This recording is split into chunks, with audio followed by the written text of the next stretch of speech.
Terpantau kediaman Anies Baswedan seperti tak berpenghuni di kawasan Lebak Bulus, Jakarta Selatan pada Rabu 28 Agustus 2024.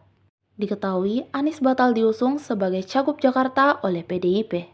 Berdasarkan pengakuan pihak yang berjaga, Anies telah bangun sejak subuh untuk beribadah. Dan pada pukul 8 pagi terlihat meninggalkan rumah dengan mobilnya untuk bertemu sejumlah orang dalam hari kedua pendaftaran calon kepala daerah di KPU. Tidak diketahui siapa saja pihak yang akan ditemuinya, namun Anies berharap agar Jakarta semakin sejahtera siapapun pemimpinnya.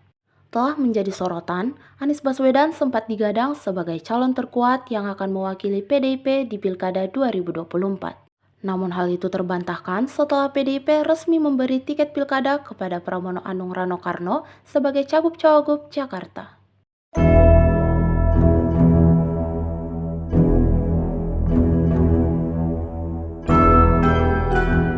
Download Tribun X sekarang, menghadirkan lokal menjadi Indonesia.